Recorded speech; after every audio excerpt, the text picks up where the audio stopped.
السلام علیکم ورحمۃ اللہ وبرکاتہ۔ الحمد لله نحمده ونستعينه ونستغفره ونؤمن به ونتوكل عليه ونعوذ بالله من شرور أنفسنا ومن سيئات أعمالنا،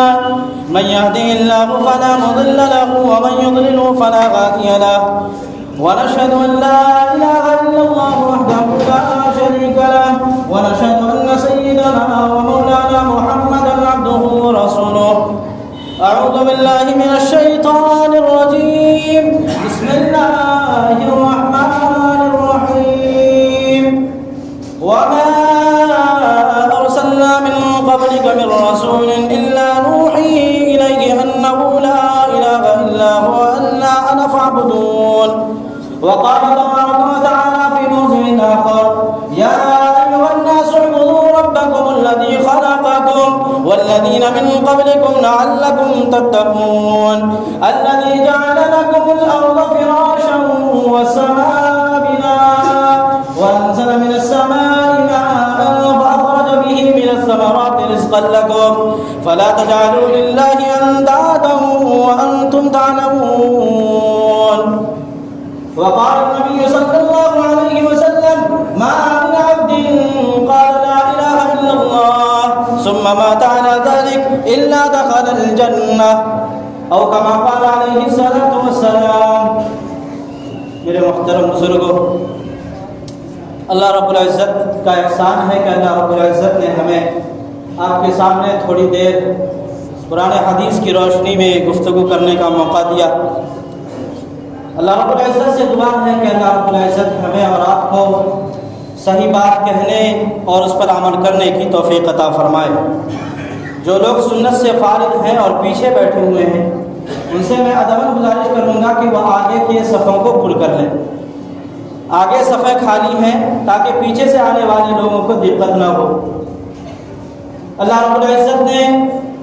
اس روئے زمین کو پیدا کیا،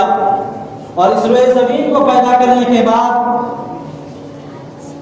انسان کو جو اشرف المخلوقات کہلایا گیا ہے اس کو پیدا فرما کر یہ بہت بڑا احسان عظیم ہے کہ دوسرا احسان ہم لوگوں پر یہ ہے کہ ہم لوگوں نے ایمان والے گھروں میں آنکھیں کھولی ہیں۔ دنیا میں بہت سارے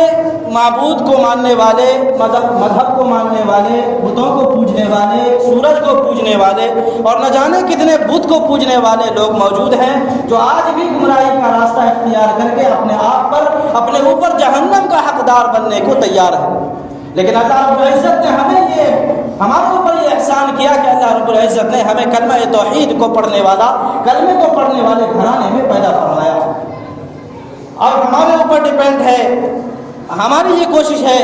کہ کیا ہم اس کلمے کی اور اس ایمان کی قدر کرتے ہیں یا نہیں کرتے۔ یہ ہم اور آپ ڈیسائیڈ کریں، ہم اور آپ سوچیں، اس پر غور کریں، اس پر تدبر کریں کہ کیا اللہ رب العزت نے ہمارے اوپر جو احسان کیا ہے، ہمیں جو ایمان کی دولت دی ہے، کیا اس ایمان کی قدر و قیمت ہمارے دلوں میں ہے یا نہیں۔ میں نے جو قرآن کریم کی تلاوت کی، وَمَا أَرْسَلْنَا مِن قَبْلِكَ مِن رَّسُولٍ إِلَّا نُوحِي إِلَيْهِ أَنَّهُ لَا إِلَٰهَ إِلَّا أَنَا فَاعْبُدُونِ۔ یہاں سب سے پہلے نبی کو یہ کہا جا رہا ہے کہ اے نبی، آپ سے پہلے جتنے بھی نبی کو ہم نے دنیا میں بھیجا، جتنے بھی پیغمبر ہم نے دنیا میں بھیجے، جتنے بھی میسنجر ہم نے دنیا میں بھیجا، اب یہ مت سمجھیے کہ کسی کو ہر ایک کا دین الگ تھا۔ اب یہ مت گمان کریں کہ کسی کا دین کچھ اور کہتا تھا یا کسی کا دین کچھ اور کہتا نہیں، بلکہ میں نے جو آپ کو جس دین کو لے کر بھیجا ہے، آپ سے پہلے جتنے بھی نبی ہیں، نبی کو میں نے دنیا میں بھیجا تھا۔ یہ یاد رکھیے کہ سارے کے سارے انبیاء، سارے کے سارے نبی، سارے کے سارے پیغمبر، سارے کے سارے میسنجر، سب کا ایک ہی پکار تھا، سب کی ایک ہی دعوت تھی، اور وہ دعوت تھی کلمہ توحید کی، وہ دعوت تھی اللہ رب العزت کو پہچاننے کی، اور وہ دعوت تھی نبی کے طریقے کو مان کر کامیابی حاصل کرنے کی۔ الا انا فاعبدون، اور یہ بھی یاد رکھیں کہ میں ہی ایک عبادت کرنے کے لائق ہوں۔ آپ کسی اور کو عبادت کرنے کے لائق مت دعوت دیجیے، بلکہ دعوت دینے کا اور عبادت کرنے کا اور معبود ہونے کا اگر حق ہے تو وہ مجھے ہے۔ اس کے بعد اگلی آیت یا ایھا الناس اعبدوا ربکم الذی خلقکم والذین من قبلکم، اے لوگوں کان کھول کر سن لو، اے لوگوں اپنے ایمان کو جاگو اور یہ یاد رکھو کہ میں نے آپ سے پہلے یا آپ کے بعد یا آپ کا صرف اور صرف ایک خالق ہے، صرف ایک مالک ہے، اسی کی حکمرانی ہے، اسی کی بادشاہت ہے، اسی کی اگر چلے گی تو اسی کی حکمرانی چلے گی۔ یہ مت سوچنا کہ میں ایک اللہ کے علاوہ کسی اور کو پوجوں، یہ مت سوچنا کہ میں ایک اللہ کے علاوہ کسی اور کی بندگی کروں، یہ ذہن و دماغ میں بھی مت لانا۔ والذین من قبلکم لعلکم تتقون، اور یہی ایک راستہ ہے جس سے آپ اور ہم بچ سکتے ہیں۔ اگر اسی پر ہمارا ایمان ہو، اگر ہمارا یقین اسی پر ہو کہ اس مالک کائنات، اس کائنات کو بنانے والا، یہ ہواؤں پر جس کی حکومت ہے، یہ زمین پر جس کی حکومت ہے، یہ سمندر ٹھاٹے مارتا ہوا اس کے اوپر جس کی حکومت ہے، وہ صرف ایک اللہ ہے، اگر اس پر ہمارا ایمان ہے تو اللہ رب العزت کہتا ہے لعلکم تتقون، تو شاید آپ بچ جاؤ۔ اس کے بعد آگے اس رب العالمین کا تذکرہ فرمایا، الذی جعل لکم الارض فراشا، جس نے زمین کو تمہارے لیے فرش کو بنایا، الذی جعل لکم الارض فراشا والسماء بناء، اور آسمان کو چھت بنا دیا، زمین کو فرش بنا دیا، وانزل من السماء ماء، اور دیکھیے آگے اللہ رب العزت کی قدرت، یہ زمین کے اندر نہ کوئی ستون ہے، نہ کوئی پایا ہے، نہ کوئی کھمبا ہے، نہ کوئی پیلر ہے۔ آج ہم اور آپ ذرا تصور کریں، ذرا غور کریں کہ اپنے مکان کو بنانے میں، اپنے عمارت کو بنانے میں کس قدر لوہے کا استعمال کرتے ہیں، کس قدر پیلر کا استعمال کرتے ہیں، کس قدر پائے کا استعمال کرتے ہیں، کہ کہیں اب پھر بھی ڈرتے ہیں کہ اگر یہ لوہا کمزور ہوگا، اگر یہ پیلر مضبوط نہ ہوگا، یہ زمین اور یہ آسمان، یہ چھت یہ زمین میں آ کر لگ جائے گی، ہمیں چوٹ لگے گا، ہم لوگ ہلاک ہو جائیں گے۔ ذرا اس زمین اور آسمان پر تو غور کیجئے کہ نہ اس میں کوئی ستون ہے، پھر بھی یہ اتنی اونچائی پر کیوں کھڑی ہے؟ یہ جب سے دنیا قائم ہوا، جب سے دنیا بنائی گئی، یہ اسی طرح قائم ہے اور قیامت تک انشاءاللہ اسی طرح قائم رہے گا، نہ وہ ہلے گا نہ وہ ڈولے گا۔ کیا اس پر بھی آپ کا ایمان نہیں ہے؟ کیا یہ بھی دیکھ کر آپ عبرت حاصل نہیں کرتے کہ یہ زمین پکار رہی ہے، یہ آسمان پکار کر کہہ رہا ہے کہ ہمیں بنانے والا کوئی مخلوق نہیں، ہمیں بنانے والا کوئی تو خالق ہے، ہمیں بنانے والا کوئی تو مالک ہے۔ اے لوگوں غور کرو ہمیں بنانے والے کی ذات پر کہ ہمیں کس طرح کھڑا کیا گیا۔ وَأَنزَلَ مِنَ السَّمَاءِ مَاءً، اور اسی سے پھر آسمان سے پانی برسایا، اور پانی برسانے کا مقصد کیا تھا آگے پھر فرما رہے ہیں، وَأَنزَلَ مِنَ السَّمَاءِ مَاءً فَأَخْرَجَ بِهِ مِنَ الثَّمَرَاتِ،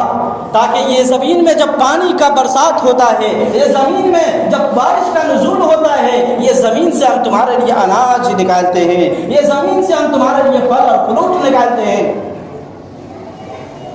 فَلَا تَجْعَلُوا لِلَّهِ أَندَادًا، تم جان بوجھ کر اللہ کے ساتھ کسی کو شریک نہ کرنا۔ اتنی عبرت نہ ملنے کے بعد، اتنی نشانیاں ملنے کے بعد اگر تم پھر بھی اپنے جان بوجھ کر پھر بھی اپنے اوپر کسی اللہ کو یا اللہ کے ساتھ کسی کو شریک کر لیا، وَأَنْتُمْ تَعْلَمُونَ، پھر بھی تم جان رہے ہو اور جاننے کے بعد اگر کسی کو شریک کر رہے ہو تو یہ یاد رکھنا کہ آپ سے بڑا بیوقوف، آپ سے بڑا احمق کوئی دنیا کے اندر کوئی موجود نہ ہوگا۔ اللہ رب العزت نے ایمان کا تقاضا بتایا تھا کہ ایمان لانے کے بعد، یہ کلمہ توحید کو پڑھنے کے بعد آنکھ بند کر کے سونے کا مقام نہیں ہے، بلکہ اللہ کی قدرت پر غور کرنے کا مقام ہے۔ اللہ کی قدرت پر، اللہ کی وحدانیت پر، اللہ کی ربوبیت پر غور کرنے کا مقام ہے۔ اگر آپ غور کریں گے آپ کے اندر شکر پیدا ہوگا، لَإِن شَكَرْتُمْ لَأَزِيدَنَّكُمْ، اگر آپ کے اندر شکر پیدا ہوگا لَأَزِيدَنَّكُمْ، اللہ رب العزت آپ کو اور بڑھائے گا۔ ذرا غور کیجئے، آپ کے اندر مال ہے، آپ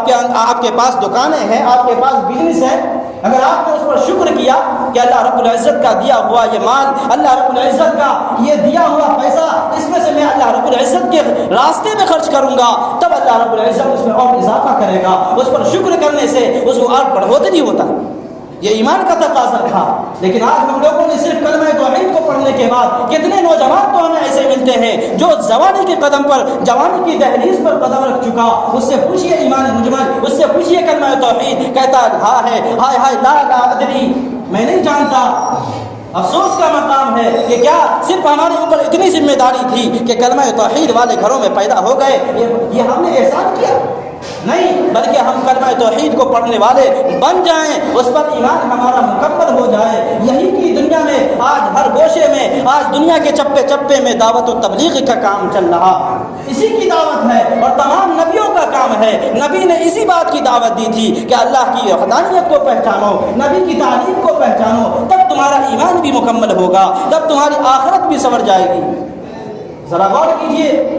اللہ رب العزت، اللہ کے نبی نے فرمایا ما من عبد قال لا الہ الا اللہ، اے لوگوں تم میں سے جب کوئی شخص لا الہ الا اللہ کہتا ہے، لا الہ الا اللہ پر ایمان رکھتا ہے، ثم مات علی ذلک، پھر اسی پر اس کی موت آتی ہے، یہ کیوں فرمایا؟ پھر اس پر اسی کی موت آتی ہے، کیوں فرمایا؟ اس لیے کہ اللہ رب العزت کی دوسری حدیث میں یہ بھی ارشاد ہے کہ انسان کا ایک وقت ایسا آنے والا ہے، ایک وقت ایسا آنے والا ہے کہ صبح انسان مومن ہوگا، صبح کلمہ توحید کو پڑھنے والا ہوگا، اور جب شام ہوگی اس کی موت کا جب وقت آئے گا وہ کفر پر لوٹ چکا ہوگا۔ آج دنیا میں دیکھیے کتنے لوگ ایمان سے پھر رہے ہیں، دیکھیے کہ کس قدر لوگ کبھی قرآن پر الزامات، کبھی دعوت و تبلیغ پر الزامات، کس قدر یہ تماشا چل رہا ہے۔ یہ یوں ہی نہیں چل رہا، بلکہ اللہ رب العزت کے نبی نے یہ نشانیاں بتایا تھا کہ کبھی ایک ایسا وقت بھی آنے والا ہے جب انسان صبح کو مومن ہوگا، شام کو کافر ہو جائے گا اور اسی حالت میں مر جائے گا۔ اسی لیے اللہ رب العزت کے نبی نے فرمایا تھا ما من عبد قال لا الہ الا اللہ ثم مات علی ذلک، کہ یہ یاد رکھو اے مومنوں کہ جب کوئی شخص، جب کوئی بندہ لا الہ الا اللہ کہتا ہے اور پھر اسی پر اس کی موت ہو جاتی ہے، یعنی ایمان کی حالت میں اس کی موت ہوتی ہے، الا دخل الجنہ، تو یاد رکھو وہ جنت میں ضرور داخل ہوگا۔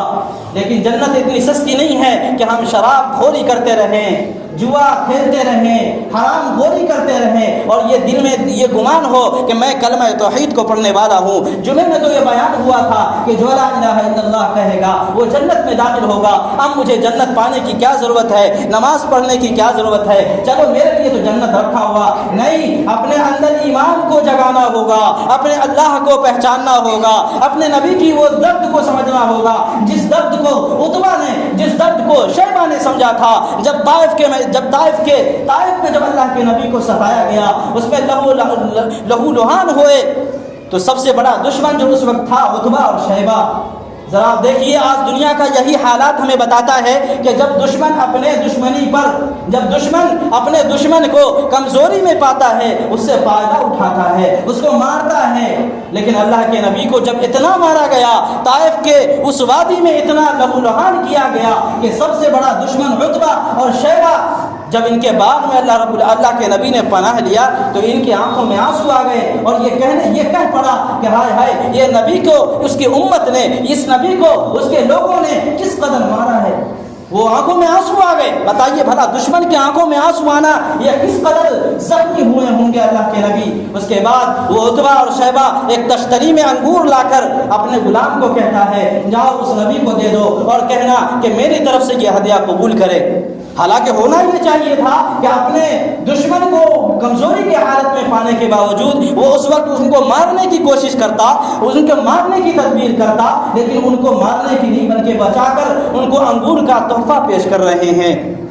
ہائے ہائے، دشمنوں کی آنکھوں میں آنسو آ گئے۔ اگر آنکھوں میں آنسو نہیں آیا تو ہم امتی کہلانے والے، ہم اسی نبی کا کلمہ پڑھنے والے، ہماری آنکھوں میں وہ حیا کہاں گئی، ہماری آنکھوں سے وہ آنسو کہاں گئے جس نبی کے درد کو دیکھ کر ان کے دشمنوں نے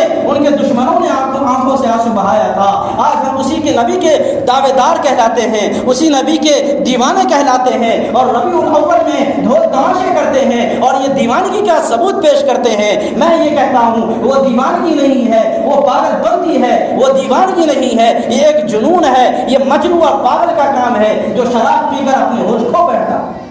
اس لیے جب نبی کا آپ پروانہ ہیں، نبی کے چاہنے والے ہیں تو نبی کی زندگی کو اپنے زندگی میں لانا ہوگا، تب ہم نبی کے دیوانے کہلائیں گے، تب ہم نبی کے پروانے کہلائیں گے اور تب یہ دخل الجنہ کا لقب ہمارے اندر یہ ثبوت پیش ہوگا کہ ہاں ہم نے ایمان کو پڑھا۔ آج ڈھول تماشا، آج شیطان ہمیشہ یہ کوشش کرتا ہے کہ جب ایمان والا گمراہ نہ ہو تو اس کو ایسی بات پیش کرو جو وہ دین سمجھ کر کرے گا۔ جو اس کو بدعت تو ہے لیکن وہ دین سمجھ کر کرے گا. انسان توبہ اسی وقت کرتا ہے جب وہ گناہ کو گناہ سمجھ کر کرتا رہے. وہ اس دن ایک دن توفیق ملتی ہے, وہ توبہ کرتا ہے, لیکن شیطان نے اس کے دل و دماغ میں ایک ایسا چشم بھر دیا ہے, ایک ایسا ذہن زہر اگل دیا ہے کہ وہ بدعت کے کام کو عبادت سمجھ کر رہا. بھلا بتائیے وہ عبادت سمجھ کے جب کر رہا توبہ کب کرے گا؟ اس لیے ضرورت اس بات کی ہے کہ اپنے نبی کے اس درد کو, اپنے نبی کے اس ایمان کو, جس ایمان کو لے کر نبی نے پوری دنیا کے چپے چپے میں, دنیا کے گوشے گوشے میں ایمان کی دعوت دی تھی, اس نبی کے ایمان کی, اس نبی کے دعوت کو ہمیں قبول کرنا ہوگا, تب ہم ایمان والے کہلائیں گے. اللہ رب العزت نے ہم تمام کو ایمان کی دولت دیا. اس ایمان کی قدر ہم لوگ نہیں کریں گے تو یہ ایمان اللہ رب العزت کسی کا محتاج نہیں, وہ کسی اور کو دے دے گا. اور آپ نعوذ باللہ ایسا نہ ہو کہ آپ کبھی ایسا ہو کہ صبح مومن ہے شام کو کافر ہو جائیں. اللہ رب العزت ہم تمام کو اس بلا سے اور اس آفت سے حفاظت فرمائے. اللہ رب العزت سے دعا ہے کہ اللہ رب العزت ہمیں اور آپ کو کہنے سننے سے زیادہ عمل کی توفیق عطا فرمائے. ایک مولانا صاحب منصرہ سے آئے ہیں آپ کے سامنے. مسجد کی تعمیر کے سلسلے میں اللہ رب العزت کے نبی نے فرمایا تھا من بنا مسجدا بن اللہ تعالی بیتا فی الجنہ, کہ اللہ کے لیے جو دنیا میں گھر بنائے گا آخرت میں اللہ رب العزت اس کے لیے جنت میں گھر بنائیں گے. اس لیے آپ سے گزارش ہے کہ جہاں تک آپ کے استطاعت میں ہو یا قوت میں ہو اللہ رب العزت کی گھر کے لیے مدد کریں تاکہ وہاں کے مسجد کو آباد کیا جا سکے اور وہاں بھی نمازی بڑھیں اور ایمان پر کامل اتر سکیں. اللہ رب العزت ہمیں اور آپ کو کہنے سننے سے زیادہ عمل کی توفیق عطا فرمائے. وآخر دعوانا الحمد للہ رب العالمین.